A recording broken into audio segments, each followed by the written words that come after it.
estou aqui enquanto representante da equipe do Feira de Santana Negra, evento que é produzido com apoio da Prefeitura Municipal de Feira de Santana, da Lei Aldir Blanc Feira, Secretaria Municipal de Cultura, Secretaria Especial da Cultura, Ministério do Turismo, Governo Federal.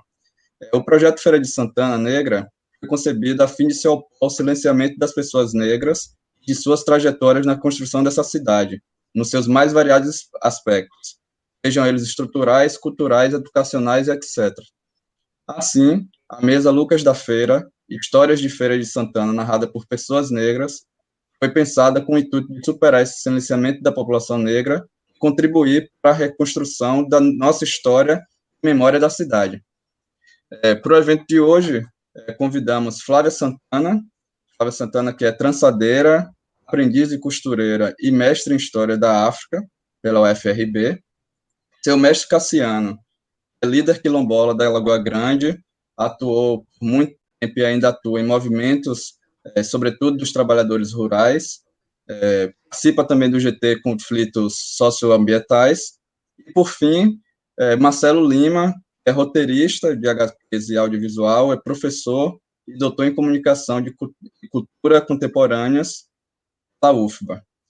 Bom, eu gostaria de passar a fala agora para Flávia Santana, vai começar abrindo aqui nosso evento, que está na segunda noite, essa é a segunda noite do nosso evento, e é um prazer, de antemão, falando em nome aqui de nossa equipe, participando desse evento, ter juntado vocês três, pessoas com trajetórias incríveis, enfim, partem de diferentes lugares, e para falar de nossa cidade, a partir de uma perspectiva a gente sempre quis fazer, esse recorte racial muito importante, pessoas negras vão falar da história de Feira de Santana, o nome da mesa de hoje, Lucas da Feira, é um nome que, ao mesmo tempo, a gente quer também tentar um pouco romper com essa história de princesa do sertão e dizer que há outra história também, né?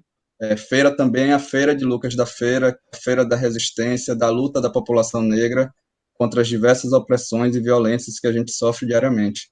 É um prazer estar com vocês aqui, com a Flávia, com o Marcelo, com o seu mestre Cassiano, e eu gostaria de dar início, passar a fala para a Flávia.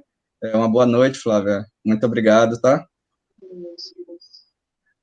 Então, gente, eu vou voltar, né? Daquela volta, por conta das apresentações.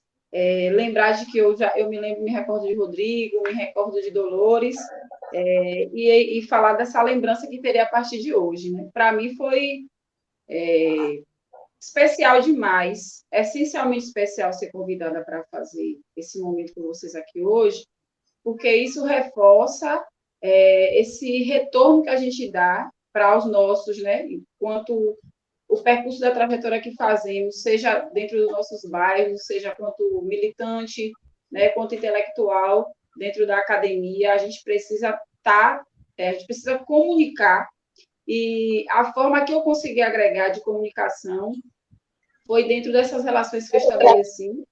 Acredito que são relações que eu levarei assim, com muita gratidão, com muito respeito, e estar aqui nesse momento hoje dizer da quebra desse silêncio, né? Então, a proposta que eu tenho hoje é para contar essa Feira de Santana a partir de um dos contos que eu produzi, né, num livro do qual eu fiz como produto do mestrado, né, que eu participei entre 2014 e 2016. O nome do livro é Um Quilombo Urbano chamado Rua Nova. Na verdade, ele é um paradidático, né? Ele foi um livro pensado para a Lei 10.639. Eu precisava escrever uma história que contasse as nossas histórias, não silenciando as outras vozes, mas ecoando junto. Então, o livro, a proposta que eu tinha, o sonho que eu almejava quando eu estava escrevendo, era de que os meninos da Escola Ernestina Carneiro, que é situada aqui na Rua Nova, lessem, né? O meu prazer maior seria esse. Eu até brincava com o meu orientador, dizendo para ele: olha, Emanuel, eu nem vou me importar muito se eu não conseguir ter essa visibilidade célebre de todo mundo acessar o livro. Mas o gosto para mim mesmo será ver as pessoas que participaram da pesquisa e ver os meninos do Ernestina Carneiro, escola da qual eu também estudei, lendo o meu livro e se reconhecendo dentro dessa história. e eu consegui alcançar isso, né? Então, eu fiquei muito grata por esse processo. Eu cheguei à escola a conversar com as crianças chegarem para mim e dizer, Flávia, você falou de minha avó, você falou de minha bisa, você falou do meu avô. Olha, eu conheço esse senhor que você contou a história dele aí. Então, assim, eu estava contando uma história que era comum para todos nós. E a história da Rua Nova é uma história que se desenha dentro de um espaço que traz narrativas muito comuns. E aí hoje eu escolhi uma história que ela já está quase que no fim do livro. Ela, na verdade, ela é a última história do livro. É uma história bem rápida, mas é a história de uma menina. E nesse momento, nesse contexto da história aqui, o bairro da Rua Nova, ele já tinha uma escola, que era essa Ernestina Carneiro. Leva esse nome porque é o nome de Dona Pomba, né? Que é a dona da fazenda, que vai fazer os aforamentos, as doações dos terrenos. Ela doa esse terreno para a prefeitura, inclusive por pensar que, se essa fazenda estava se transformando em bairro, ela precisava ter algumas estruturas, como posto de saúde, como escola, e aí ela doa. Essa escola ela é inaugurada em mais ou menos 1960, e no livro aqui eu já estou falando mais ou menos da década de 80. Então, nesse momento, já não era mais a escola só para jovens e adultos. As crianças já acessavam essa educação disponibilizada nesse espaço. Então, o contexto da história quer dizer que uma menina, né, Joana, ela estuda nessa escola, e a professora de língua portuguesa solicita uma produção textual falando do bairro. Então, a história começa da seguinte forma. Em um caderno de folhas um pouco amareladas, Joana se preparava para fazer a atividade da escola. Nesse dia, a professora de língua portuguesa, Eunice, pediu que seus alunos fizessem um texto falando sobre o quilombo e que não esquecesse de dizer por que gostavam tanto de viver ali. Joana voltou para casa ansiosa para escrever. Já era a quarta série, sabia ler, escrever e fazer as 4 operações. Saindo da escola, em seu caminho de volta para casa, observava as casas e as pessoas. Tudo em sua volta lhe servia de inspiração. Prestou atenção em Meiru, no lenço em sua cabeça, nas rugas de seu rosto e naquele cachimbo que pesava no berço dela, soltando uma fumaça lenta e fina. Quando chegou em casa, foi logo correndo para o quintal para falar com sua avó, Dona Cecel. Era terça-feira, dia que ela não botava barraca no centro de abastecimento. E aí Joana dizia para a avó, vó, tu não sabe, a Pró pediu para a gente escrever um texto falando sobre o quilombo da Rua Nova. Foi mesmo, minha filha, Dona Cecel, que torcia a roupa, parou, foi limpando a mão no avental e pegou a mão de Joana. Venha cá, eu vou te mostrar uma coisa. Foi até o guarda-roupa e pegou uma caixinha de madeira. Olha só, aqui a foto de quando você e Mariana se batizaram lá na Igreja da Matriz. Vó, admirada em ver as fotografias, ela começou a prestar atenção no que sua avó dizia. Com a ponta dos dedos, Dona Cecel foi dizendo o nome de cada um. Afonso, Pedro, Margarida, Maria Malha, Lio, e seu padrinho Belmiro e sua madrinha Lula. Gostou, minha filha? Por isso que é bom a gente guardar essas lembranças. Assim nossa história nunca se apaga. As duas se levantaram e Dona Cecel foi colocar o almoço. Ansiosa para começar a escrever seu texto, Joana quase não almoçou direito. Comeu e logo foi pegar o caderno para escrever. Nas primeiras linhas, percebeu que não sabia o suficiente sobre o quilombo. Lembrou de que sua próxima aula de português seria na quinta-feira. Gente, um momentinho, vocês estão conseguindo? É porque deu uma travada aqui.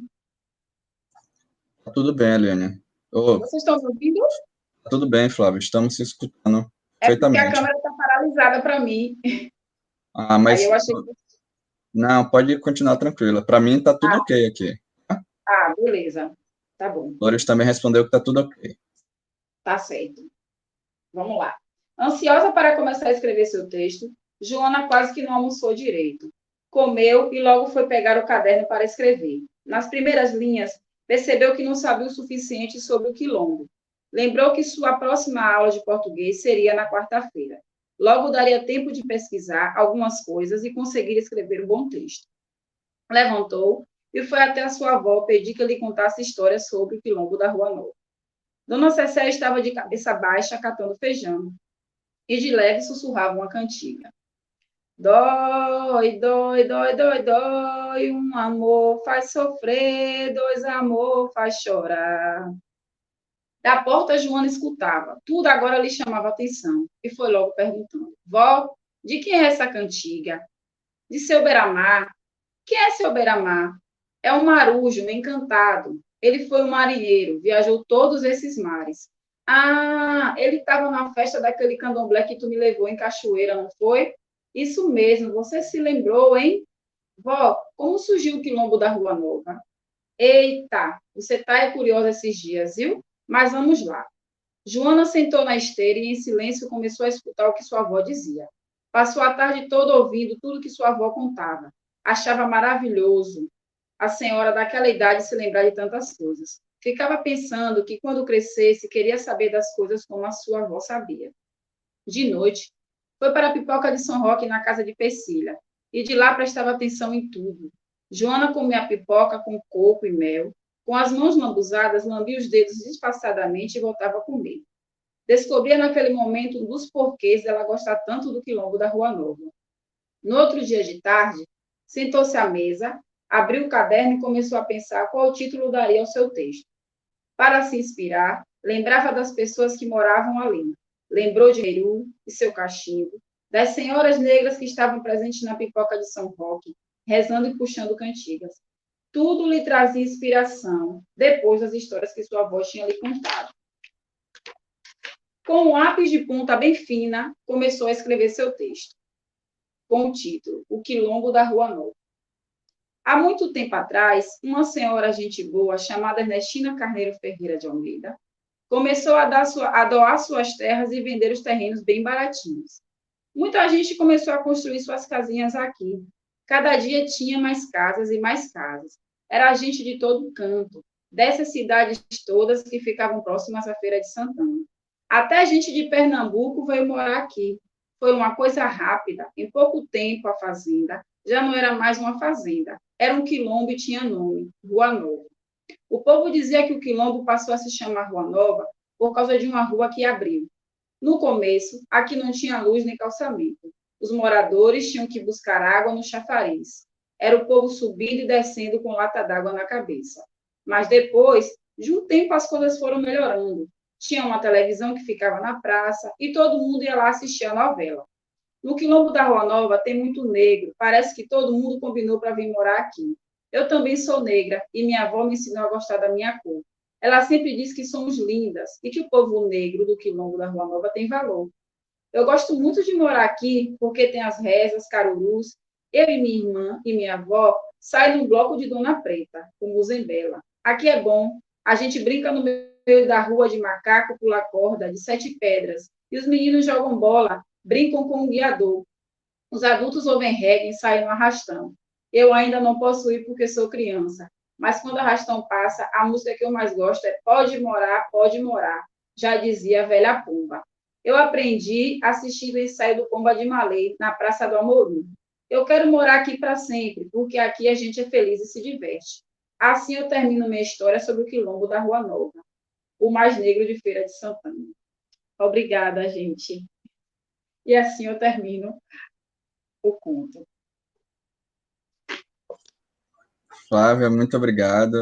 É um belo conto, muito bonito mesmo, um monte de coisa, enfim. Eu já queria perguntar, mas a gente vai ter um tempinho de pergunta quando acabarem as falas. Em seguida, eu gostaria de passar a fala para o mestre Cassiano. Mestre Cassiano, o senhor tem 20 minutos e a gente vai lhe avisando, tá? Quando tiver faltando 5 minutos, a gente avisa. Tem 50 aí? Pois é.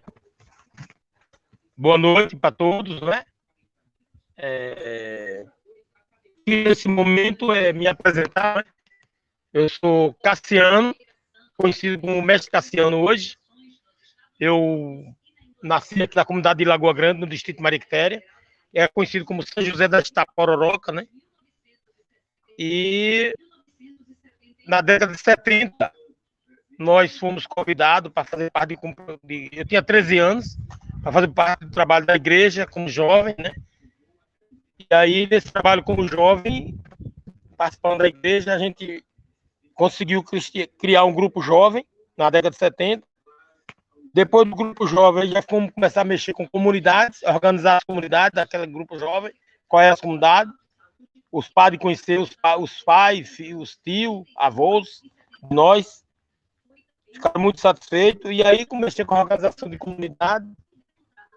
Nós criamos várias comunidades aqui na área, já junto com o pessoal de Matinha, que também fazia parte do trabalho. E aí se juntou Lagoa Grande, Matinha, isso aí já foi o MOC, trabalho da igreja, mas o MOC já vindo ajudar o trabalho com o padre.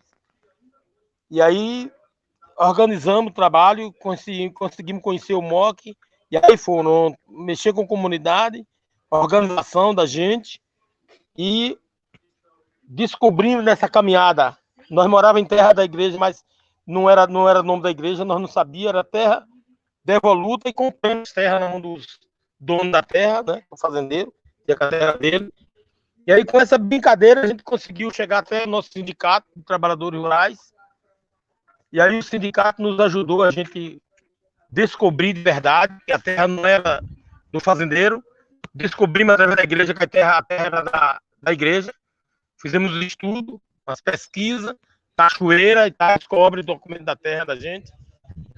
E nessa luta, na labuta, aí 70, 71, 72, 73, vamos se organizar mais e ajudar a organizar a comunidade. E aí em 75, 76, os fazendeiros mataram um parente da gente na Fazenda Candial. E aí foi mesmo que mexer com enxame de italiana, meu irmão. Aí a gente foi se organizar aqui do Distrito Mariquitéria, na área da Matinha, na área de Candial, do Jacu, Candeia Grossa. Aí descobrimos, enfrentamos, reforçamos o sindicato, chegamos na direção do sindicato. Em 79, nós já conseguimos enfrentar o problema com mais segurança. E aí lutar pela terra, luta pela terra. Aí nessa luta pela terra, se bate com o pessoal da região de Bom Jesus da Lapa, lutando pelos quilombolas, os fazendeiros querendo retomar a terra dos fazendeiros, a terra dos trabalhadores que moravam em cima. E aí nós também se organizamos, se juntamos com esse povo, descobrimos a Federação dos Trabalhadores na Agricultura, no estado da Bahia, em 70, 80. Já estou em 80. E aí, pronto. Quem foi para o Circo Bíblico, trabalho de Circo Bíblico, era Circo Bíblico, trabalho de jovem e trabalho sindical. E aí eu tive que assumir o papel sindical. Eu e mais outro grupo de gente aqui do Pé de Serra, da Matinha, dessa área toda. E aí nós fomos descobrindo e descobrimos a história das terras devolutas, a terra dos quilombos, aonde os fazendeiros não aceitavam aqueles trabalhadores naquela fazenda, naquela área que não concordava com a escravidão que sofria. Quer dizer, a escravidão já tinha passado. Eu estou contando a modelo que os nossos pais, ou avô dessas pessoas, a gente já não concordava com o modelo que nossos pais eram subordinados daquela propriedade dele, mas tendo que obedecer os fazendeiros para fazer, no nosso caso aqui, pagava renda. Então, e aí nós fomos se descobrimos, se misturamos com o pessoal a nível do Nordeste, Pernambuco, Alagoas. Aí descobrimos a história de Zumbi, a questão dos Palmares, a luta da terra do pessoal da região de lá. E aí nós fomos aprender, aí já viemos se descobrir a história que Lucas, da feira, a organização que Lucas participava, o que ele enfrentava, e aí foi taxado como ladrão, como isso, como aquilo, que eu não sei nem contar direito, porque no livro que eu estudei foi uma coisa, quando eu cheguei na prática de 80 para cá, totalmente inverso essa história de Lucas da feira. É como nós, trabalhadores rurais daqui de Feira de Santana, negros, né? Nós negros, não aceitável pelos feudalistas, muito discriminados na igreja, onde nós chegávamos, descobrimos essa... A gente achava que era beleza, os filhos dos fazendeiros andavam com nós, vinha tempo de micareta, tempo de eleição, vinha tudo para casa da gente, a gente até achando que era beleza. 10 anos depois, em 85, 84, começamos a descobrir que de verdade nós era escravizado, nós era discriminado tanto e não percebia. E aí nós começamos a enfrentar, começamos a chamar nós querendo tomar terra, chamando nós domador de terra, os grileiros matando a família da gente, matando nós, que foi várias, aí eu já como sindicalista, região de Bom Jesus da Lapa, região de Pernambuco, região de Alagoas, então nós descobrimos e vimos e começamos a estudar e ver que não poderíamos aceitar aquilo. Aí descobrimos aqui na Fazenda Candial a terra devoluta, a terra da igreja, e os fazendeiros e nós pagando renda, paramos de pagar renda. Quando parou de pagar renda, aí agora o fazendeiro foi para cima, botar todo mundo para fora e expulsar. E aí foi onde nós se enfrentamos e conseguimos chamar por Deus, viramos sindicato, eu virei sindicalista, fui até a Federação dos Trabalhadores no Estado. Depois, em 88, fomos diretor da CUT estadual e em 2008 eu fui presidente do Sindicato Trabalhador de Feira de Santana.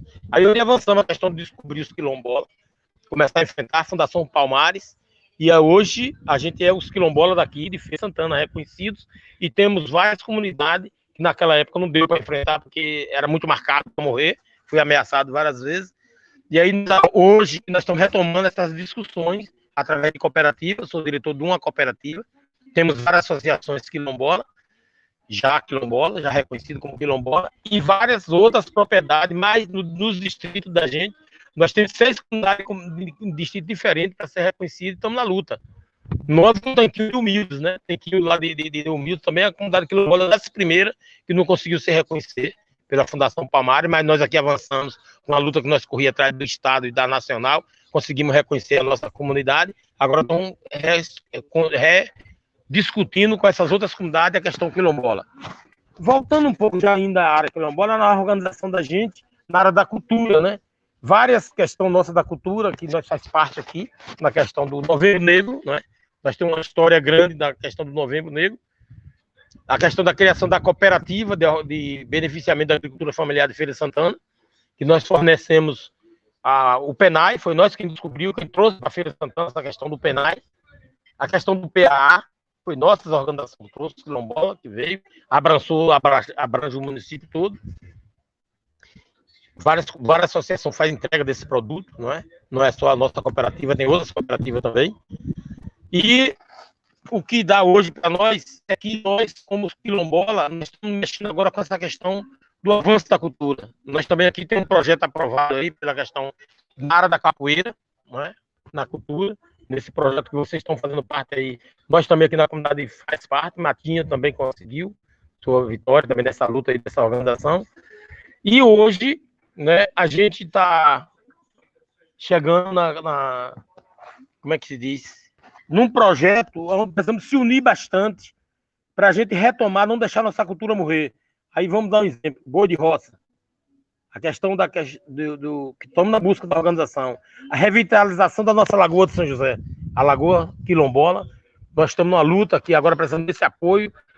Não é desse. Nós já teve 5 reuniões com o governo passado. 5 secretários já chegou a vir aqui. Mas hoje nós estamos botando como ponto de pauta revitalização da nossa Lagoa de São José. A questão cultural, nós não vamos abrir mão da renovação da nossa cultura, boi de roça, caretas, né? Questão do pau de fita, questão da queima de lapinhas. Então, esse trabalho a gente está resgatando, né? Para a gente fazer uma questão com mais grande avanço. Só que esse trabalho hoje a gente está buscando um trabalho de união com a questão rural e questão urbana. Desde o nosso trabalho de associação, o pessoal da Rua Nova, o pessoal de Santo Antônio dos Prazeres, né, dessa área urbana toda, a gente tem uma convivência com várias dessas comunidades, e a gente precisa se unir com esse trabalho de vocês hoje. Nós hoje já temos um bom número de pessoas na universidade, professor da UFRB, professor no IFBA, baiano, e o IFBA daqui, de Feira de Santana, e temos pessoas, nossos quilombolas, infiltrados, já professores, com toda a discriminação, mas nós estamos se implantando e levando mais jovens para essa discussão dentro da universidade. Nós temos hoje um bom número de pessoas, agrônomo, assistente social, médico também, já formado, enfermeiras, advogados. Então, nós temos um bom número de pessoas, nossos quilombolas, que já nos discutem, já nos ajudam, né, com essa organização. Então, era isso um pouco que eu tinha que passar para vocês, e dizendo que a história que vocês estão levantando de Lucas da Feira, eu tenho o professor Albertino, que tem nos ajudado aqui com as professoras, daqui do trabalho quilombola, aqui no Distrito Materno, no José Tavares. Hoje ela já faz faculdade também, tá, UFS, posição na UFRB, e a gente está ajudando vocês a avançar e conhecer mais a história, que foi a história de Lucas e a história de nós negros. a discriminação com a gente e assim chamando a gente como hoje, como nós temos ousadia, provar que somos inteligentes, não ficando mais agregados dependendo do branco ou do rico, que a gente foi muito subordinado, né? Por ser branco e por ser rico, nós baixamos muito o pescoço. Hoje a gente está trabalhando por igualdade. A questão é branco, não interessa. Interessa que a organização da gente, como negro, e dizer que estamos ousados e não vamos abrir mão dos direitos da gente, não. Agora nós já somos vacinados. E fomos enquadrados a nível nacional com o segundo grupo da vacinação. Graças a Deus, aqui na nossa comunidade quilombola, já começamos a ser vacinados. Não concluiu, mas já começamos a vacinar. Então, essa história que eu tinha um pouco para contar para vocês. A nível de organização não dá para falar tudo, mas pelo menos mostrar que nós, negros, hoje, não baixamos mais, não devemos mais baixar o pescoço. De verdade, tem muitos negros que ainda quer ser puxa-saco, tem interesse próprio, não tem interesse coletivo, mas isso é um trabalho que a gente está capacitando e tentando ganhar. Não só negro, mas ser humano, que tem a consciência de não ser explorador do seu sangue, do seu próprio, do seu vizinho, do seu amigo. Era isso que eu tinha um pouco para vocês. Acho que falei demais. Nossa, Cassiano, você tem tempo ainda. Se o senhor quiser continuar, falar mais de alguma história do senhor, eu tenho bastante tempo ainda. Senão a gente pode passar. Fale mais um pouco. Vamos... Eu achei que já tinha falado demais, o passar do tempo. É a questão assim, ó, Não. eu nasci na comunidade, fui conselho fiscal do sindicato, fundamos a associação, fundamos a PAEB, a Associação dos Pequenos Agricultores do município. Fui da Bahia, mas nasci de Feira e instalamos a Bahia, Abrajão, Valente, Santa Luz, Araci, e em frente. Criamos a cooperativa de crédito aqui em Feira de Santana, nós quem criamos, ajudamos a criar, espalhou a Bahia toda. Eu fui diretor da FETAG Bahia, fui diretor da CUT Nacional, fui até a direção da Nacional, o Rio Brasil, um pouco o Nordeste, conheci Santarém na luta pela reforma agrária, conheci, tem uns assentamentos nossos, não tenho terra lá, mas tenho um filho, tenho um sobrinho, tenho um primo, na região da Bahia, em grande parte da Bahia. Então, nessa área aí, em termos de agricultor e agronomia e técnica agrícola, a gente está buscando agora, assim, agora fechando um pouco, agora já dizendo, ó, nós agora estamos fechando com a Secretaria, vamos discutir com a Secretaria de Agricultura, quarta-feira, fazer um estudo dos nossos distritos, levantar as prioridades, para o município hoje não deixar nós mais escravizados ou deixar abandonado, como nós sempre teve, até agora, mas agora a gente não aceita mais. Vamos para cima, levantar o perfil de cada distrito e ir para cima e buscar parceria, a prefeitura aceitar a parceria que trabalha com nós, com a UFS, o FRB, o IFA, como eu já falei. Então, buscar essa parceria, que a prefeitura assuma essa parceria para investir na pequena propriedade do campo aqui, na área de produção de hortaliças, de banana, de frutas e criação de pequenos animais. Obrigado. Cassiano, muito obrigado. Uma ideia também que seja um bate-papo, que a gente compartilhe histórias, embora a gente queira escutar muito mais vocês do que falar, mas, enfim, a gente vai ter um momento aberto também para, enfim, fazer perguntas, escutar o outro um pouquinho mais. Então, agora eu queria passar a palavra para a Marcela. Marcela, você tem 20 minutos, e aí a gente vai te avisar, tá? Quando tiver faltando 5, a gente te dá um aviso aqui pelo chat. Beleza, obrigado. Em primeiro lugar, queria agradecer por esse convite, né? Agradecer ao Rodrigo, agradecer também a Dolores. Eu acho esse evento essencial, né? Porque Feira de Santana precisa discutir mais, né? Questões de raça em todos os tipos de esfera. E eu lembro, assim, hoje em dia eu me divido entre Salvador e Feira, né? Eu cresci em Feira de Santana, mas eu lembro que durante a minha adolescência era um tema pouco discutido, que pelo menos chegava pouco a mim, né? A gente não tinha essa discussão nas escolas, por exemplo. Então, eu acho que a gente está num momento muito interessante para poder travar esse tipo de discussão. E, assim, a oportunidade de estar aqui é singular, né? Poder ouvir as histórias do mestre Cassiano e da Flávia, que são histórias incríveis, é uma coisa muito importante. E, bom, né? Falando dessa questão de crescer em Feira de Santana, eu sempre fui muito inquieto, né? De saber sobre a história, sobre os elementos que formavam, né, a cultura de Feira de Santana, porque a gente, em geral, né, na escola, a gente ouve muito pouco, né, a gente fica sabendo daquela história, da origem de Feira de Santana, que é uma história muito fantasiosa, até não tanto fantasiosa, mas a gente não entende os elementos, né, quem são os povos que formam essa cidade. Então, com essa inquietação, né, que começou comigo durante a adolescência, eu comecei a tentar descobrir, né, todos esses sinais, né, de cultura popular que a cidade tinha e que não eram explorados, né. Então, alguns sinais, né, obviamente mais evidentes, como, por exemplo, a questão do cordel e tal, que ainda tem uma presença muito forte na cidade, mas elementos evocados, por exemplo, pelo painel rodoviário, né, de Lênio Braga, pelas histórias que eu ouvi falar, né, de Lucas da Feira, do bicho do Tomba. Então, eu comecei a pesquisar isso muito, né, e aí tive o prazer de encontrar um grande mestre, que foi o professor Cledson Ponce, que ele tem uma dissertação de mestrado, né, sobre o painel rodoviário de Feira de Santana, e foi até no Museu de Arte Contemporânea isso, né, deve ter uns 15 anos que isso aconteceu, e esse encontro foi muito bom, porque ele, assim, abriu minha cabeça para um monte de histórias sobre a cidade, que eram muito invisíveis, assim, para mim, né, e que a gente ouvia falar, mas que, assim, nunca tinha ouvido alguém com tanta propriedade contar essas histórias, né. E ali foi quando eu, assim, conheci com mais densidade, vamos assim, né, até mais elementos históricos, a história de Lucas da Feira, e aquilo não saiu da minha cabeça, né, eu fiquei, tipo, doido para poder contar aquela história um dia, né.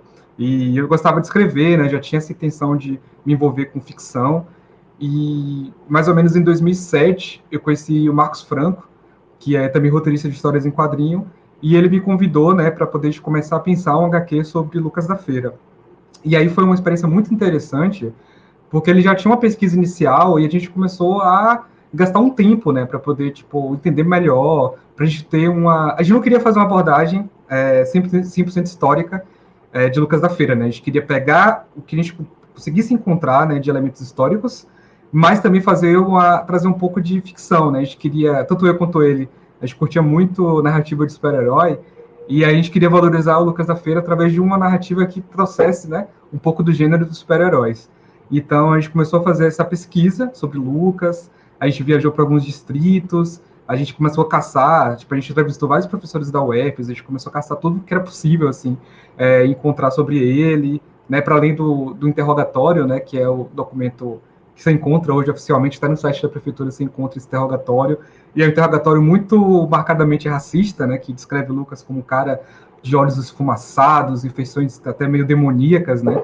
Então tinha todo um peso muito negativo jogado sobre o personagem, né, que é a maneira como a cultura oficial até hoje ainda encara Lucas da Feira, de certo modo. E a gente conseguiu, na época, um apoio financeiro, né, de um edital, e conseguimos publicar o quadrinho em 2010, né, que foi a primeira gibi de Lucas da Feira que a gente conseguiu publicar.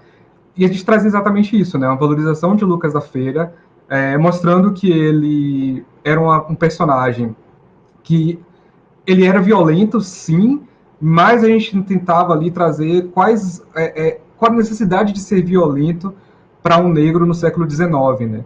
Porque a gente fala muito, né, de certa forma, positivamente hoje valorizado a resistência dos quilombos, né? Porque a resistência dos quilombos, ela de alguma maneira é entendida, eu acho, talvez pelo establishment, digamos assim, como uma resistência pacífica. A gente sabe que não é, porque tem toda uma luta, mas a resistência que foi feita por bandos, ela sempre foi colocada imediatamente nesse lugar, né, um lugar pejorativo, porque eram pessoas que cometiam crimes.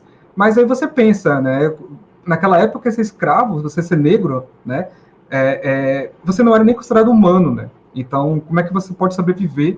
E Lucas conseguiu sobreviver durante muito tempo, né? Se você pensa que naquela época a expectativa de vida de um negro no Brasil era muito pequena, ele sobreviveu cerca de 40 anos, né? Então, fica um pouco difícil, na verdade, impossível você condenar ele, né? Sem olhar para essa perspectiva histórica. E então, assim, quando a gente pensa, ou quando algumas pessoas tentam apontar nessa coisa de Lucas foi um bandido, cara, ele estava tipo sobrevivendo, né? E ele, de algum modo, conseguiu resistir por 40 anos, conseguiu resistir mais do que a média dos negros que viveram na época, né, em que ele existiu. Então, é totalmente compreensível, né? Porque é muito levantada essa questão de você quer tornar um bandido herói, né? É isso que as pessoas levantam quando tentam apontar um aspecto negativo. Mas você tem que entender que ele foi um negro que conseguiu se colocar fora do sistema da escravidão, né? Que, obviamente que a sociedade, né, o sistema escravocrata atingia todos, mas ele conseguiu estar numa posição diferente, né?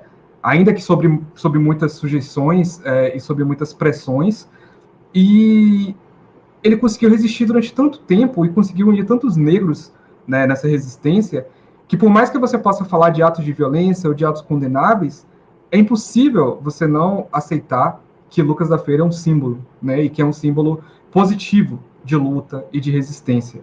Então, levantando essa questão especificamente, né, que é uma coisa que assim incomoda muito. Lembro que quando a gente estava fazendo a pesquisa, estava tendo uma discussão muito forte sobre se colocar um busto, né, em homenagem a Lucas da Feira, que era uma demanda popular, inclusive, e diversos vereadores eram totalmente contrários, exatamente utilizando esse argumento, né, de que como é que você vai colocar um busto de alguém que foi um bandido. E aí, ano passado, eu estava lembrando muito fortemente disso, né, por conta da discussão que veio com o George Floyd, né, e que teve toda aquela reação, né, de derrubar estátuas de pessoas que foram escravocratas, e lembrou muito, me remeteu imediatamente a isso, sabe? Tipo, como é que em Feira de Santana a gente tem, enfim, bustos a diversas personalidades, que foram personalidades que tiveram escravos, mas você não pode ter um busto de Lucas da Feira, que é uma personalidade que inspira até hoje pessoas negras na cidade e que conseguiu resistir durante 4 décadas, num momento em que a expectativa de vida de um negro é de pouco mais de 2 décadas no nosso país, né? Então, Lucas da Feira eu acho assim que é uma figura muito inspiradora, eu acho que é uma figura muito interessante e acho que vale a pena sempre a gente contar a história dele, sem negar, né, óbvio que ele recorreu a métodos violentos, mas fazendo a ressalva de que naquele momento era uma das poucas ferramentas que ele tinha à disposição dele, né? Então, eu acho que assim ainda falta trazer mais essa discussão de Lucas, né, para dentro da cidade.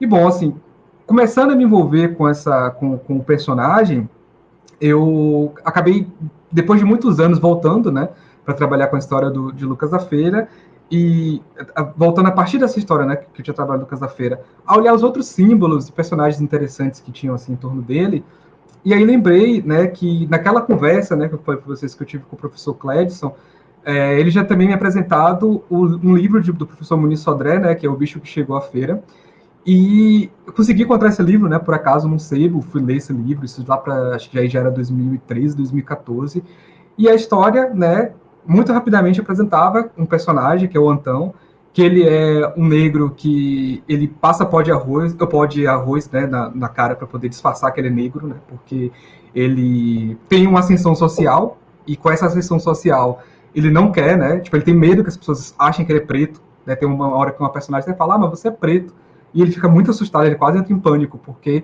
ele começa a negar as raízes dele, né? Ele se afasta, inclusive, do povo de santo, que é da família dele e tal, enfim.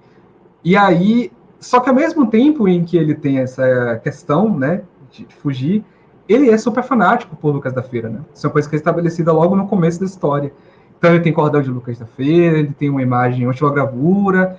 Então ele tem essa coisa que ele meio que não consegue entender porque que ele gosta tanto de Lucas da Feira, sendo que ele nega essas raízes dele, né? Então é um conflito que eu achei muito interessante do personagem. E aí abordei o Muniz Sodré para poder fazer uma adaptação do quadrinho.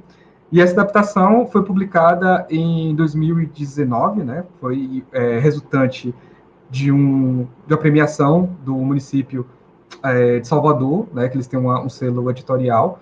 E aí eu pude publicar essa história, né? Fazer uma adaptação do livro.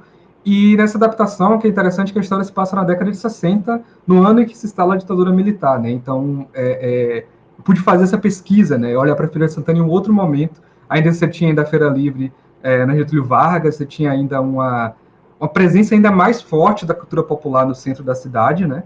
Então, e o que é interessante dessa narrativa dele é que esse personagem, né, ele começa, né, a trazer esse universo desse personagem que é fã de Lucas da Feira e que a ditadura militar começa a perseguir ele, né, esse protagonista. Começa a aparecer o capelão, né, que é a figura que foi o comandante das Forças Armadas nesse período, né, para poder exercer repressão na cidade, que era um padre, né, um padre polonês, e ele vinha para poder caçar comunistas, né, que é o que ele falava, e ele tinha um ódio mortal a qualquer coisa relacionada à cultura negra, na verdade, qualquer coisa relacionada à cultura popular. Então, ele atacava terreiros, que é uma coisa, né, que tem a ver com esse ideal de modernidade, né, que o militarismo traz.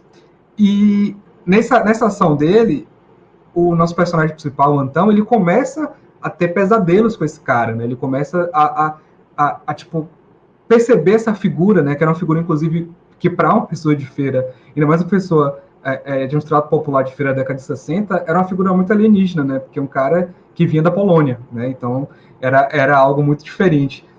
E ele começa a ter, e sem entender o porquê, né? Sem entender o porquê que esse cara incomoda tanto ele. E aí ele vai perceber ao longo da história que esse cara incomoda ele porque nega a raça dele, né? Nega a origem dele. E isso vai fazer o personagem entrar numa jornada espiritual, vai fazer ele voltar para procurar as raízes de onde ele veio. E aí é muito interessante porque o momento em que esse personagem ele reencontra as raízes dele, né?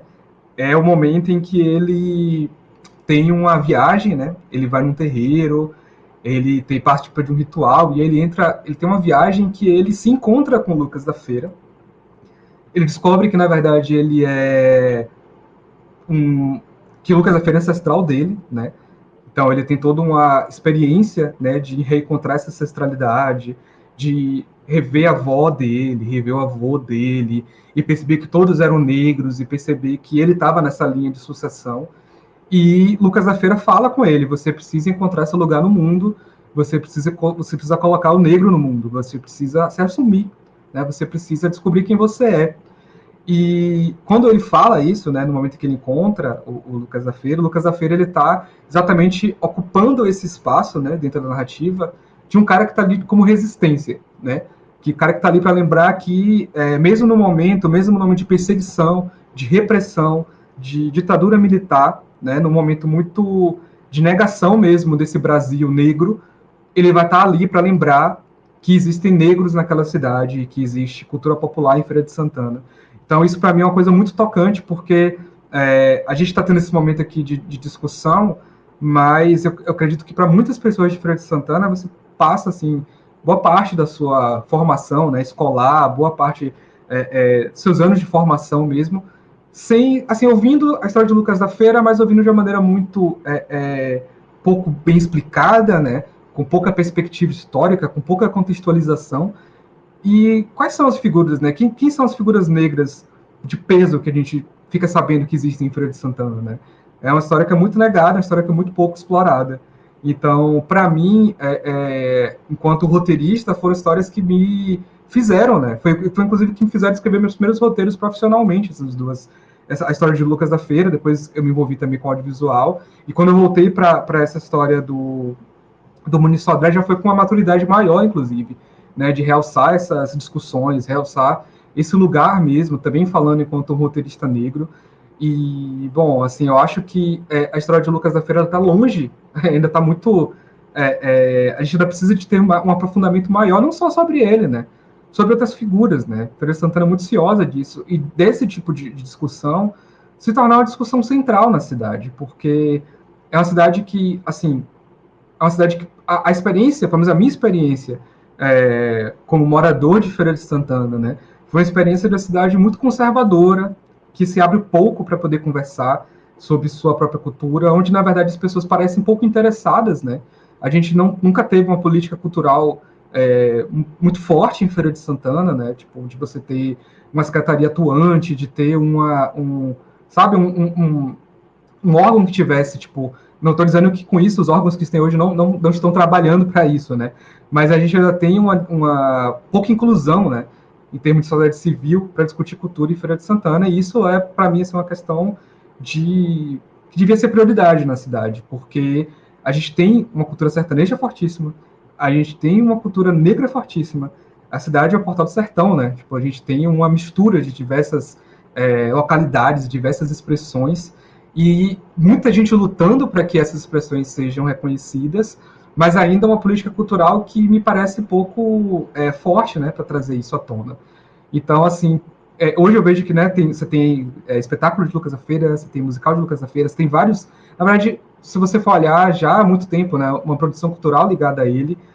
Tem uma coisa muito forte, né, que aí, retomando a questão do livro do Muniz Sodré que eu adaptei, que ele trazia uma visão que eu não conhecia, que eu achei muito interessante, que é esse lugar da resistência de Lucas da Feira na década de 60, também como um lugar de uma metáfora, né, de uma analogia Lá no painel rodoviário de Lênio Braga, você tem lá o bicho que está chegando à feira, né? Esse bicho que está chegando à feira é a ditadura, né? A maneira como se falava da ditadura militar de uma maneira figurada.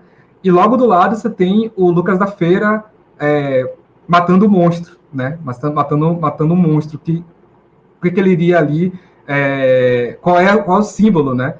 Que isso quer dizer? Na verdade, é o Lucas da Feira de frente para o monstro. Tem um São Jorge matando o monstro, na verdade. Mas o Lucas da Feira está colocado em oposição a essa ideia do bicho que está chegando. Tem um bicho, né? Que é uma cobra com asas brancas. E o Lucas da Feira era uma maneira de você falar das pessoas que estavam ali se opondo à ditadura militar também. Então você tem uma produção de cordéis que coloca o Lucas da Feira contra esse bicho de uma maneira figurada. O próprio livro do Muniz Sodré também resgata esse elemento, né? Então a gente tem aí um personagem que é tão rico, né? E que para mim ele está assim num nível de profundidade, de multiplicidade de sentidos que podem ser trazidos para ele, que podem ser ressignificados e discutidos, que não deixa de ver a nenhum personagem, sem nenhuma outra figura histórica como Zumbi, né, que não deixa de ver, por exemplo, também, aí fora do aspecto racial, mas entrando na questão de gênero, a Maria Quitéria, né, que é muito mais reconhecida, de Feira de Santana. Então é isso, assim, eu acho que Lucas da Feira foi um grande incentivo para eu poder começar a escrever ficção, e ainda né, e assim, eu acho que hoje em dia eu tenho um plano, um projeto assim, muito forte, que eu gostaria muito de poder fazer um filme, né, sobre o Lucas da Feira, mas enfim, aí entra toda uma questão que é mais complexa de financiamento, mas eu espero ainda poder realizar esse sonho em algum momento.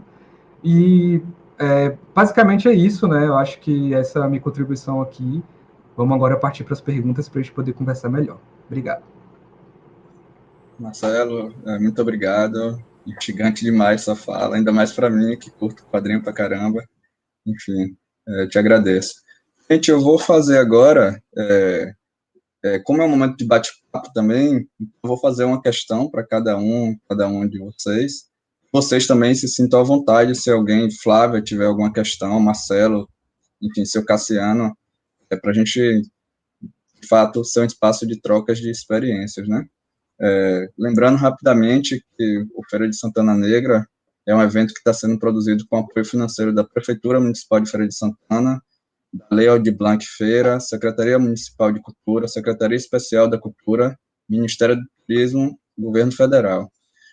Bom, eu vou tentar seguir a ordem, né, das falas, então vou fazer a ordem das perguntas com as ordens das falas, e aí, se não tiver problema para vocês, a gente também segue a mesma ordem para vocês responderem. Tudo bem? Tá bom. Primeiro, então, Flávia, né? Flávia, seu, seu microfone tá... Você não está me ouvindo.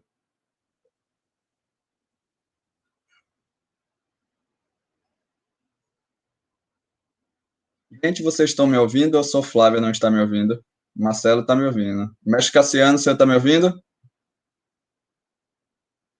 Parabenizar esse professor aí, viu, mano? Flávia caiu, gente. Enfim, então eu vou guardar a pergunta dela para quando ela voltar.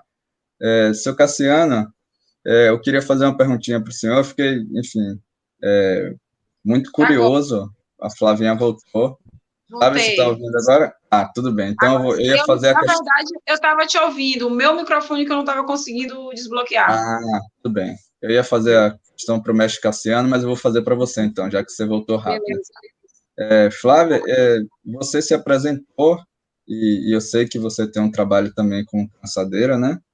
E eu queria, assim, que eu fiquei, enfim, tentando fazer esse exercício enquanto você falava, tentar juntar essa experiência sua de trançadeira com essa experiência de, enfim, construir narrativas do povo preto nesse espaço, né? Eu queria que você, enfim, tentasse falar um pouco como o trabalho de trançadeira te ajuda a, enfim, escutar novas narrativas, fazer esse trabalho de memória através da escrita, que durante muito tempo, ainda hoje, a população negra ainda sofre, né, um pouco com esse, enfim, esse exercício de a gente colocar nossa história no papel, né?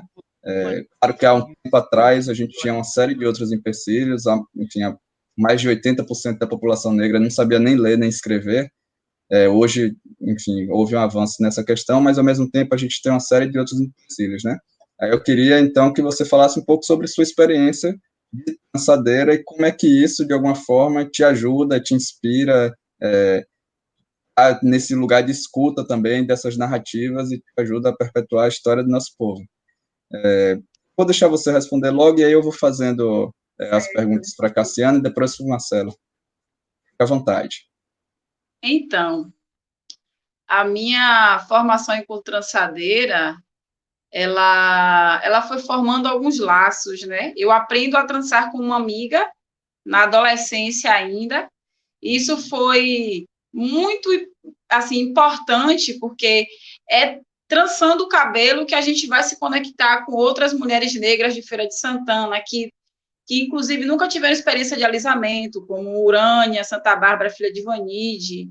Quando a gente conheceu, eu lembro muito bem que quando eu e Jamília, a gente conheceu Urânia, a gente ficou assim, muito maravilhada, porque era uma mulher que nunca tinha vivido a experiência do alisamento, né? E nós tínhamos vivido a experiência do alisamento, eu ainda vivia a experiência do alisamento a partir do espichar cabelo. Minha mãe espichava meu cabelo, que eu fazia com pente de ferro, né, aos sábados em casa, e essa interação com a trança me promoveu um outro sentido para me pensar enquanto mulher negra e se pensar também no próprio bairro. Porque, por incrível que pareça, né, hoje esse desenho é muito fácil de ser percebido pela geração atual. A gente está vivendo ainda a década afrodescendente, né? Então, hoje os discursos estão muito mais fáceis, muito mais diluídos, ele chega nas correntes de coletivos com muito mais facilidade. Hoje, uma menina de 5, 6 anos, ela quer estar com o cabelo dela crespo, solto, então a gente consegue ter uma dimensão hoje de abrangência dessa identidade negra muito mais facilitada.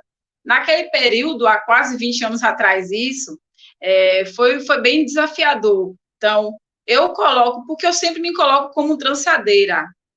Hoje eu não tranço mais cabelo como antes, eu tranço 1 ou 2 cabelos de alguém assim, que eu tenho uma relação muito íntima. Hoje eu não gero mais renda trançando cabelo, né? Mas porque eu me coloco como trançadeira, porque foi a trança que me levou a vários lugares e me colocou no lugar onde eu estou hoje. Então, a referência principal. Quando eu me coloco como aprendiz de costureira, é porque foi nessa dinâmica da costura da minha mãe que eu aprendi a contar histórias. Então, eu tenho várias referências desse sentido, desse fazer dessas mulheres negras que, dentro dos seus lares, desenvolviam geração de renda a partir dessa autonomia. Hoje, a gente pode pensar isso de uma conjuntura política, de que, meu Deus, às vezes foi o que restou fazer para poder comer, sobreviver, né? Mas ainda bem que, dentro dessa diáspora, a gente consegue compreender que esses ofícios são tradição, né? Isso faz parte da nossa ancestralidade, é pegar no ori da outra, pegar na cabeça do outro, é pegar no sagrado do outro. Então, assim, trançar, para mim, me colocou em outros lugares e me trouxe outras percepções, inclusive a partir de estar trançando o cabelo, ou estar com o meu cabelo trançado, alguém dizer assim, você é de Salvador? E eu me senti super desrespeitada, porque, como o Marcelo disse, não existia esse estereótipo da mulher negra, assumidamente negra, com cabelo crespo, com cabelo para cima ou com tranças. Tanto que a gente perdeu o nome, a gente ia chamar de Rasta. Ô, Rasta, você é de Salvador? Eu ficava extremamente chateada, dizia, não sou de Salvador, não, eu sou de Feira de Santana, sou da Rua Nova. Porque, assim, para você ver que essa identidade negra, ela é tão deslocada, essa ideia de se ver como negra é tão deslocada, que a gente precisava se referenciar a um lugar. E a gente sabe que Salvador sempre foi esse primeiro ponto de referência para se pensar a cultura negra e corpos enegrecidos esteticamente. Então, a trança, para mim, assim como a própria metodologia dela de tecer os fios, ela teceu também a minha construção de trajetória. Então, o processo de aprender a escrever, o processo de quebrar o medo, de não se sabotar, de expor os textos, porque tudo isso também é um desafio. Eu sempre fui fazendo o delineamento da trança, usando ela como uma metáfora para a minha vida. A partir do momento em que eu trancei um cabelo profissionalmente, para mim foi o mesmo processo de quando eu escrevi meu primeiro texto e mostrei para as pessoas. Então, assim, a trança é essa referência. Esse trançar de cabelo foi um tecer da minha vida. Então, a trança me colocou para fazer formação no Movimento Negro Unificado em 2008. A trança me colocou sob o privilégio de conhecer Ivone de Santa Bárbara, e foi com Ivone de Santa Bárbara que ela disse, não, minha filha, a gente precisa contar essas histórias aqui, né? A trança me fez voltar para dentro de casa e perceber que eu tinha uma enciclopédia viva, que era minha mãe, e aí eu vou para a universidade, e minha monografia é baseada na narrativa de minha mãe, eu vou para o mestrado, e o que eu construo no mestrado é baseado na narrativa de minha mãe, de outras pessoas, de outros sujeitos, de outros corpos, de outras narrativas do bairro da Rua Nova, mas sempre escrevendo e pensando que essa história ela é muito comum a essa tríade, que eu chamo de tríade, que é Rua Nova, Baraúna e Queimadinha, que são bairros que estão próximos e que dialogam muito.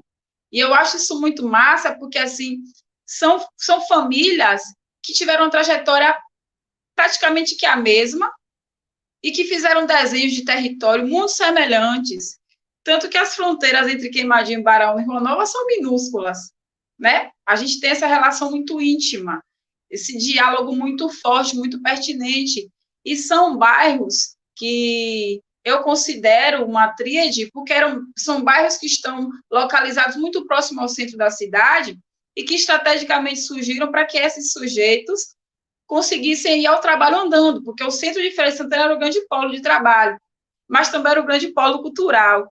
E aí eu trago a ideia de trançar, tecer, contar para o bando anunciador. Quando a gente vê o bando anunciador, a gente vê a expectativa da galera para ver o bando da Baraúna chegar, para ver a galera da Queimadinha, né? É por conta, e a galera da Rua Nova é por conta dessa trajetória cultural que essas pessoas construíram, tanto quanto trabalhadores e quanto mantenedores dessa cultura. E aí eu trago outro terceiro trançar de uma outra história.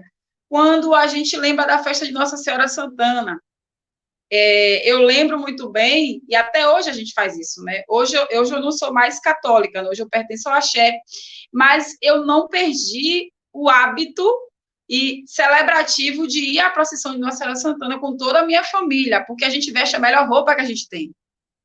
A gente vai. Eu tenho uma sobrinha de 5 anos que ela adora ir à procissão com a gente, porque é o momento a gente reencontra as outras pessoas, a gente come pipoca, a gente vai para a praça, a gente relembra das histórias. Então, assim, quando eu falo da festa de Nossa Senhora Santana, eu estou falando também de um protagonismo negro desses sujeitos, que eram vendedores, catadores, que vendia fato, que cortava, que cuidava de cavalo na feira, mas que na festa de Santana tinha seu melhor traje. E eram esses trabalhadores que levavam a lenha para a levagem da lenha, fazia a levagem da lenha e levava aquela lenha para acender aquela fogueira simbólica, a qual era acendida por Socorro, que era uma Yalorixá da nação Angola, que morava aqui na Rua Nova. Então, quando eu penso no meu percurso de tecer esses fios nos cabelos das pessoas, eles me fizeram me perceber, eles me geraram renda, foi por muitos semestres, foi o que garantiu a recarga do meu cartão de passagem, né? Foi o que garantiu minhas saídas para outros polos culturais, como Salvador, como Cachoeira, foi o que garantiu compras de livros, foi o que garantiu, em alguns momentos, a compra de algumas coisas em casa. Então, me fazer trançadeira não foi somente no sentido de me capitalizar, né? Mas muito mais também no sentido formativo mesmo, no sentido político, né? Eu me formei politicamente enquanto trançadeira, porque foi a partir da trança que eu consegui fazer esse percurso, tanto enquanto me perceber enquanto mulher negra, uma construção de gênero, fazer uma leitura de gênero não segregacionista, né? Mas uma leitura de gênero, de olhar o homem negro e ver que era meu irmão ali também, né? Que era o preto que chegava do Feira 10, era o preto que chegava lá da Baraúna, dos 13 reais, que vinha trançar cabelo comigo aqui, e que às vezes não só tinha os 10 contos para me pagar e minha mãe me dava o almoço meio-dia. Então, assim, eu construí muitas relações a partir da trança. Hoje eu conheço muita gente de Feira de Santana a partir da trança. Então, por isso que eu sempre me coloco como trançadeira, e eu reconheço que esse tracejamento, esse percurso que eu fiz, e da posição que eu estou hoje, se eu posso falar dessas coisas, se eu posso pensar em experienciar outras coisas, agregar o que eu já tenho, né? Se eu posso perceber também que eu ainda não sei o suficiente, nunca saberei, foi a partir do primeiro momento em que Jamile, minha amiga, me ensinou a pegar, dividir um cabelo, dividir em 3 partes, e juntar essas 3 partes e formar um todo. Muito obrigado, Flávia. Gostei Nada. demais de te ouvir. Excelente. Seu Cassiano caiu, mas eu já vou mandar uma mensagenzinha para ele. Eu espero que ele volte ainda, porque, enfim, eu queria muito contar mais um pouco. A trajetória de seu Cassiano também é incrível, é uma trajetória de luta. É um desses personagens que podia estar aí uma história em quadrinhos aí, Marcelo, certamente. Certeza. Marcelo, bora ver. Então, Vou ficar ligado nisso. Então, eu vou fazer a pergunta para a Marcela e aí eu vou tentar reconectar aqui o Cassiano para entrar no bate-papo com a gente de novo. Beleza. Marcelo, eu queria, na verdade, que você falasse um pouco, e aí vai entrar mais em sua trajetória, e aí não tem problema disso, enfim, eu particularmente, eu gosto bastante de quadrinho, leio algumas coisas, mas eu sempre percebi que nesse universo, enfim, da história em quadrinho, além de não ter, enfim, personagens e heróis, né, pretos, bem que agora tem esse grande estrondo que foi o Pantera Negra, mas antes disso a gente, enfim, via muito pouco isso, e ao mesmo tempo muito pouco roteirista, ilustrador, negro nesse espaço, e mulheres também, né, negras nesse espaço. Aí você faz um duplo movimento, né? Você é um roteirista, enfim, de HQ negro e que está contando a história de pessoas negras, né? E eu queria saber um pouco como é que foi isso, enfim, quais foram as dificuldades, como é que você enxerga esse mercado enquanto homem negro, feirense, quais são os desafios e como é que, e aí só me estendendo na pergunta, e como é que a gente, como é que você pensa isso, como é que a juventude, né, enfim, consumindo essa forma de discurso, né, que é uma coisa que assim sempre me chamou a atenção desde muito menina, e o fato de não ser representado, enfim, me doía um pouco, mas ao mesmo tempo eu gostava tanto de quadrinho que, enfim, passava por cima. Então, recentemente eu li o Angola Janga, que você certamente conhece, de Marcelo de Salete. Foi uma coisa incrível, cara. Assim, eu fiquei imaginando o tempo todo como eu queria ter lido isso com 15, 16 anos, né? Queria ter tido acesso a uma leitura dessa. Mas, enfim, aí eu queria que você falasse um pouco da sua trajetória nesse meio que realmente é majoritariamente branco e certamente você deve enfrentar um monte de dificuldade, racismo, enfim, uma série de opressões, né? Com certeza, sim. Só para falar dessa coisa, tipo, de gostar de quadrinho, né? Porque isso é uma coisa que é engraçada, porque eu acho que agora está começando a se valorizar o nerd preto, mas durante muito tempo era uma coisa que não tinha associação. Você não conseguia imaginar uma pessoa negra ser nerd, né? Porque, inclusive, a representação de um nerd em qualquer produto era de pessoas brancas, né? E isso tem muito a ver... E, assim, e pessoas negras sempre consumiram muito os gêneros que geralmente todas as pessoas nerds gostam, né? Então, fantasia, ficção científica, tem muita produção literária, né, de autores negros nesses gêneros, mas você não tinha uma representação de fãs, né, de pessoas que fazem parte dessa cultura como uma coisa assim corrente, né, de você ter, sei lá, tipo, sabe, de você realmente visualizar essas pessoas como um público, inclusive, né? E aqui também pensando até a coisa do mercado. E aí uma coisa engraçada, né, que a Flávia falou, me fez lembrar muito assim da minha adolescência, porque eu não me via, nem conseguia nem imaginar que eu podia ser uma pessoa negra quando eu era adolescente. Isso tem muito a ver com falta de referência mesmo, né? A minha autoimagem, principalmente pensando a coisa da cultura nerd, tinha muito mais a ver, sei lá, com o personagem aí que a Flávia até tá atrás, do Naruto. Eu me via como um personagem de anime.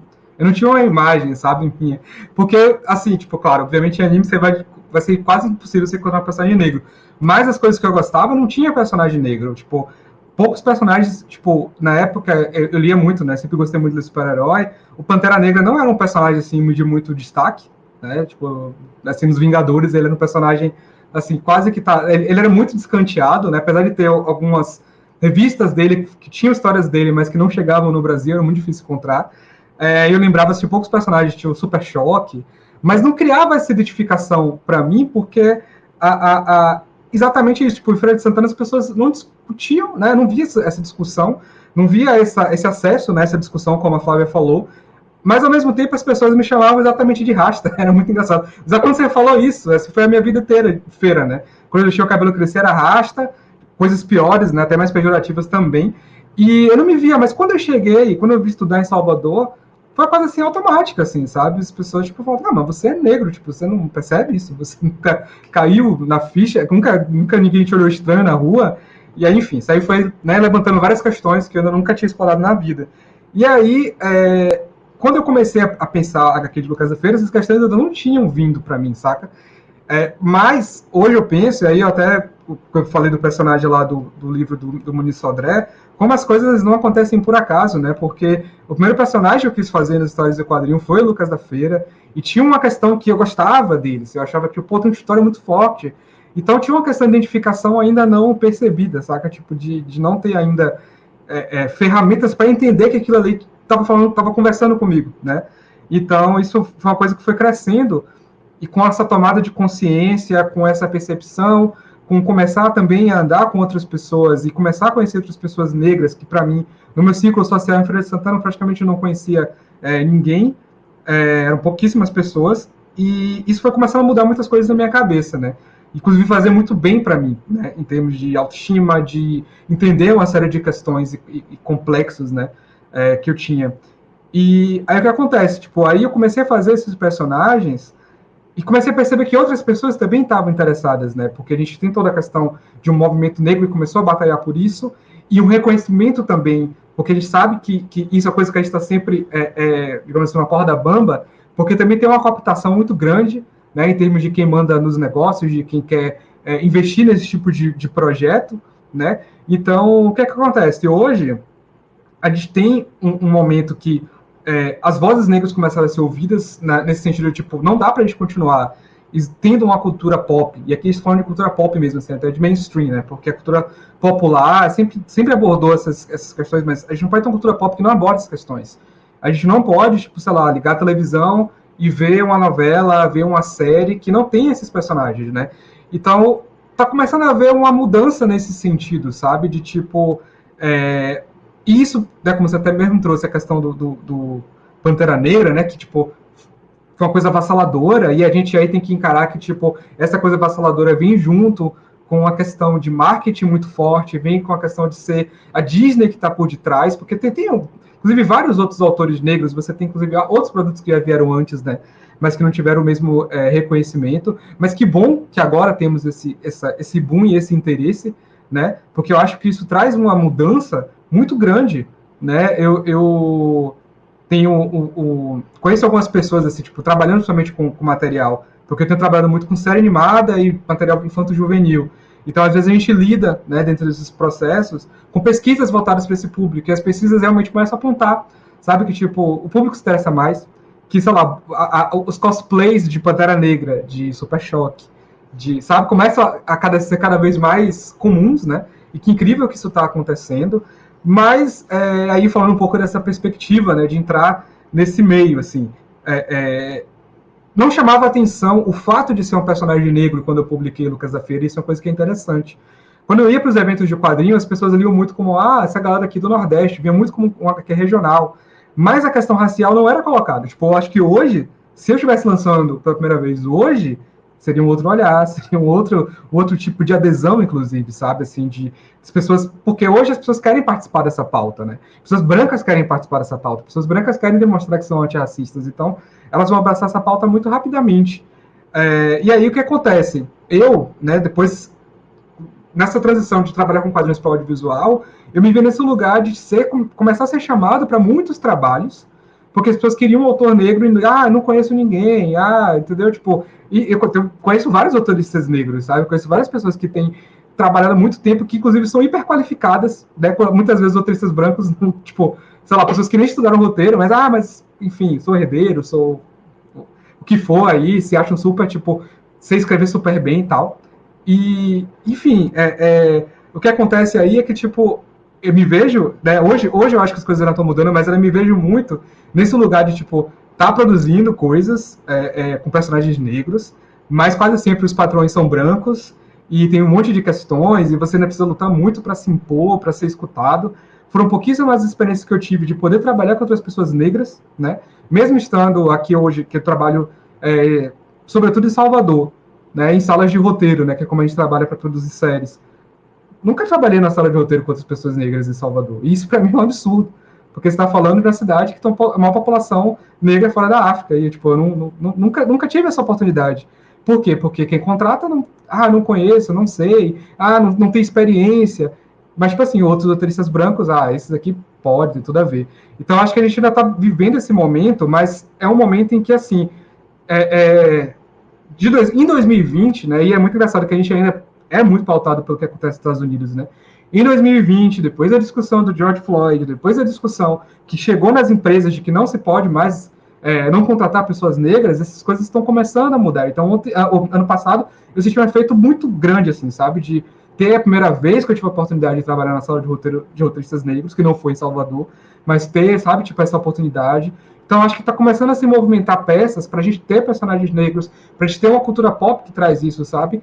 E eu vejo que como hoje as crianças estão começando a se interessar por isso, que abre esse espaço para você começar a produzir coisas, sabe, tipo, sem precisar trazer aquela ideia de que, tipo assim, tô colocando esse personagem quase que por cota, sabe? Tipo, de criar uma equipe toda de personagens negros. Tipo, ano passado, eu comecei a desenvolver uma série animada que também foi parte de um projeto que eu estava desenvolvendo de quadrinhos, que foi escolhido pelo Itaú Cultural, que é um HQ chamada, vai ser um HQ, né, que vou publicar em 2021, chamada Os Afrofuturistas, que é exatamente para criança, e é um grupo de super-heróis, é de ficção científica, é um grupo de meninos negros que tem poderes, que vem de personagens de figuras históricas afro-brasileiras, e aí nesse universo ficcional dessa história, a cultura pop é toda negra, assim, é meio que paródia. Então você tem, ao invés do Homem-Aranha, você tem o Nego-Aranha, ao invés da Mulher Maravilha, você tem a Mama Maravilha, e ao invés dos Homens de Preto, você tem os Homens de Branco. Então tem toda uma construção que eu tô colocando que é exatamente pensando nisso, sabe? Que, tipo, ainda bem que hoje as crianças já começam a ter esses referenciais, sabe? Então por que a gente já não constrói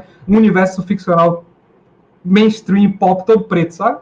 Já temos condição de fazer isso, cara. A gente tem que começar a apostar nisso. Então, é esse caminho, sabe? Eu acho que é um caminho que está se abrindo e que eu espero que a gente possa, sabe, abrir mais ainda e não ficar como a gente sabe que sempre acontece, né? Que às vezes abre-se o caminho, surgem pessoas, mas elas se tornam representantes, né? E depois voltam a onda de, tipo, se fechar em poucas pessoas. Isso seria péssimo. Acho que a gente tem que realmente ocupar esses espaços e não dar mais nenhum passo atrás mesmo, assim. Então, é isso. Eu acho que poderia até brincar, né? Tem até um documentário chamado, que tá para ser lançado, que é O Levante dos Nerds Negros, porque eu acho que esse é um momento, sabe, peculiar e singular nesse sentido. Demais, Marcelo. Obrigado pela resposta. Tô muito animado aí já para ver sua próxima HQ. Espero poder acompanhar de perto. Seu Cassiano, o senhor está me escutando agora? Certo?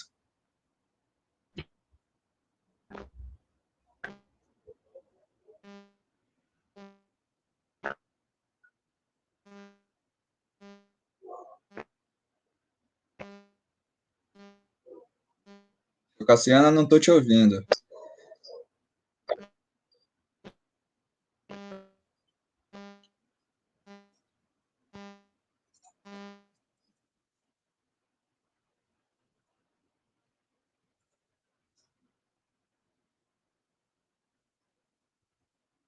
Aparentemente a internet de seu Cassiano não está muito boa, a gente não está conseguindo escutá-lo, né? Seu Cassiano, se o senhor estiver escutando, eu vou pedir, por favor, para o senhor tentar sair e entrar novamente, certo?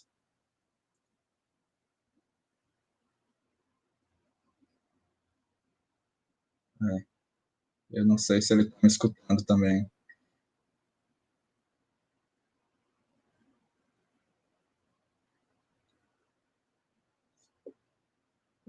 Então, Flávia, Dolores perguntou aqui, eu não sei se você está acompanhando o chat.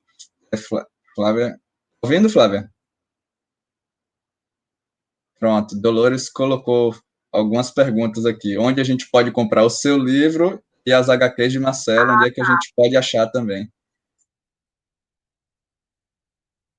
Meu livro, então, o livro está disponível ainda como produto do mestrado na História da África, da Diáspora dos Povos Indígenas, então o PDF vocês conseguem achar ele muito fácil na internet.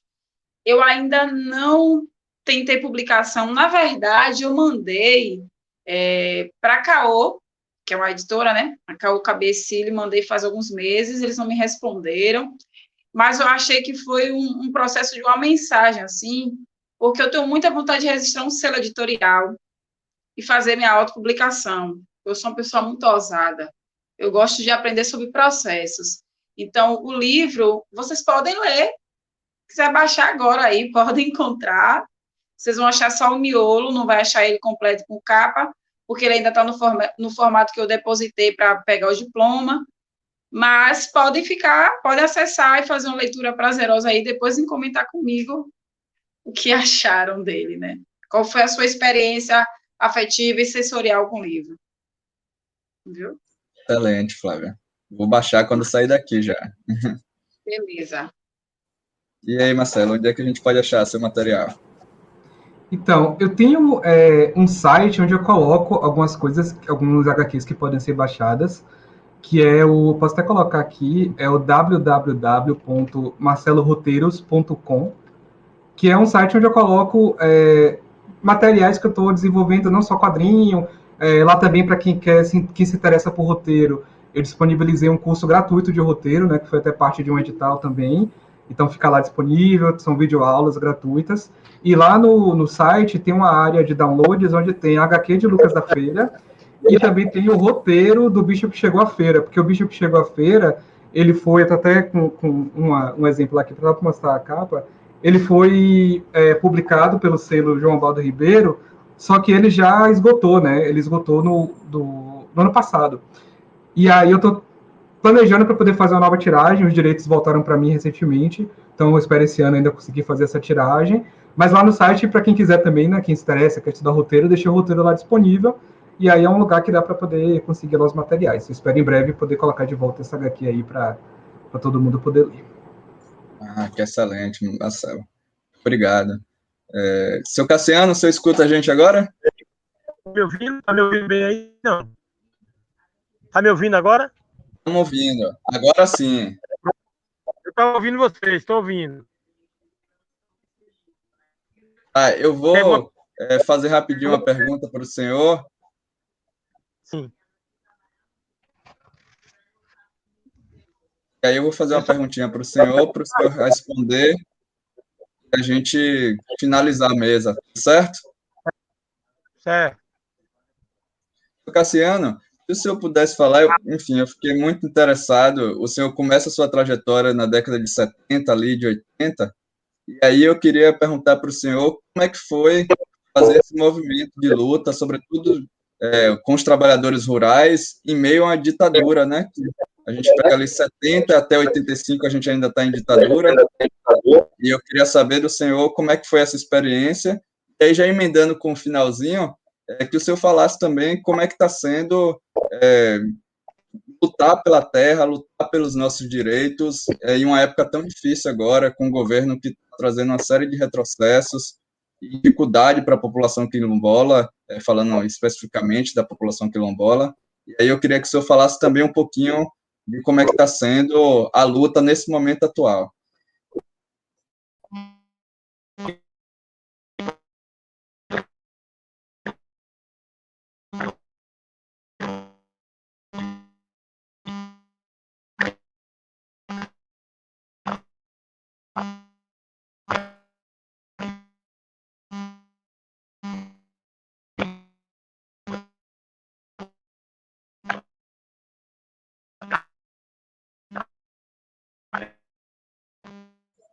Seu Cassiano, a gente está com dificuldade de lhe escutar.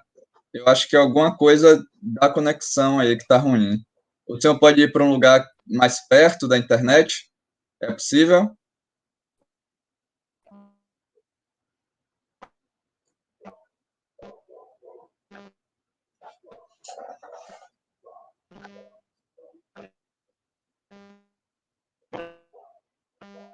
A gente ainda não está te escutando.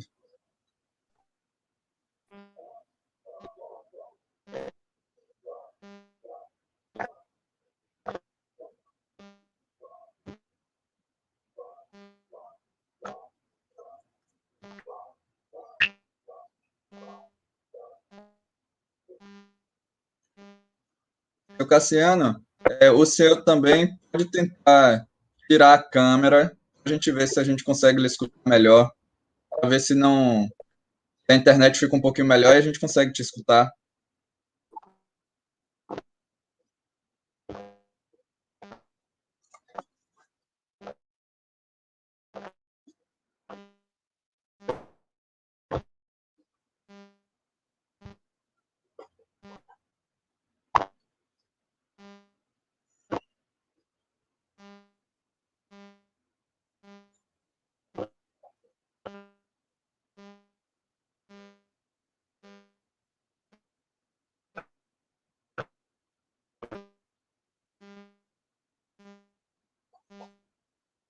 Seu Cassiano, a gente está te vendo bem, mas o microfone a gente não consegue te escutar.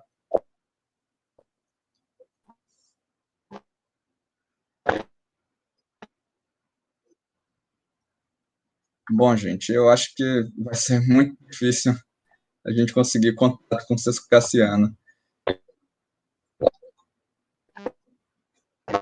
A gente não está te escutando.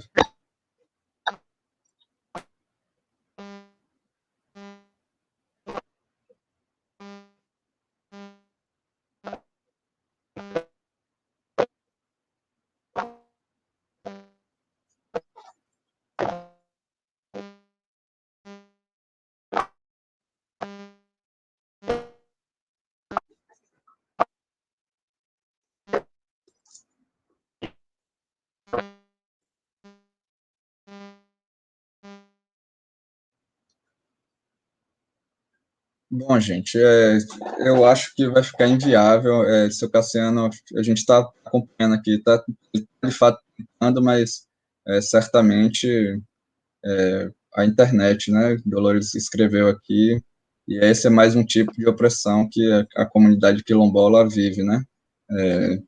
A internet, com certeza, é uma situação muito precária lá, e ainda assim, eu vou deixar meu agradecimento aqui a seu Cassiano, que foi muito gentil em aceitar aqui, estava aqui com a gente o tempo todo, foi muito atencioso comigo, fora aqui da live.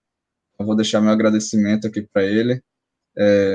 Agradecer a vocês, gente, enfim, em nome da equipe aqui, né, do Feira de Santana Negra. Foi um bate-papo muito legal. Eu queria ficar algumas horas aqui com vocês, mas, enfim, eu sei que vocês também têm um monte de coisa para fazer. Marcelo está super atarefado, a Flávia também, mas, de qualquer forma, foi muito, enfim, muito bom a gente estar compartilhando aqui, sabendo um pouquinho mais sobre as experiências de vocês, né, esse lugar. A gente tentou fazer esse encontro com esse intuito, né, de ser partir de lugares diferentes, experiências diferentes, e enfim, perceber aquilo que nos une, né, nossas experiências, por mais que a gente parte de lugares diferentes, né, um ponto em comum, somos pessoas negras, sofremos diversas opressões e, enfim, saber que a gente não está só também, né, a gente está lutando por diversas frentes, enfim, onde tiver lugar para a gente lutar e ocupar, a gente certamente vai fazer isso. E eu estou muito contente, assim, escutar Marcelo falar um pouco sobre esse lugar, enfim, do que é o geek negro, né, o nerd negro, enfim, foi uma coisa que construiu toda a minha identidade ali na adolescência. Então, é um prazer, Marcelo, estar falando contigo especificamente. Flávia, certamente foi um reencontro inusitado, mas eu e Flavinha, com certeza, a gente já se bateu em alguns lugares aqui em feira. Agora eu não lembro exatamente onde foi, mas eu lembro assim a sua tem uma memória do Módulo seu 7 pode ter sido, né? Lá na história, todo mundo fez o web, enfim. O Marcelo não foi o UF da trajetória, mas Flavinha fez a graduação na UFES, né? Provavelmente a gente pode ter se batido por lá, verdade. Você fez que graduação na UFES? Eu sou formado em História. Eu sou da área de Letras. Eu fui de 2009, talvez fomos da mesma época. Entramos na mesma época, eu sou de 2009 também. É para se encontrar na fila do bandejão, meu filho. Com certeza. Então, gente, só para encerrar, dizer que nosso evento, mais uma vez, foi produzido com apoio da Prefeitura Municipal de Feira de Santana, da Lei Aldir Blanc, Feira, Secretaria Municipal de Cultura, Secretaria Especial de Cultura, Ministério do Turismo, Governo Federal, e agradecer imensamente a vocês. Eu estou muito satisfeito e muito orgulhoso de estar participando de uma coisa tão, talvez inédita em Feira de Santana. A gente nunca juntou tantas pessoas negras diferentes para falar em um espaço, mesmo que seja virtual, né? Mas para tanta gente certamente vai ver. Então, eu estou muito feliz de estar aqui com vocês e agradecer, e que a gente possa se encontrar em outros momentos e, enfim, compartilhar mais um pouco de nossas histórias, bater um papo, quem sabe presencialmente, com o fim da pandemia e, enfim, com essa vacina que chega em larga escala para a nossa população. Tá bom? Obrigado, gente. Até a próxima, tá? Até. Até, brigadão. Tchau, gente. Obrigada.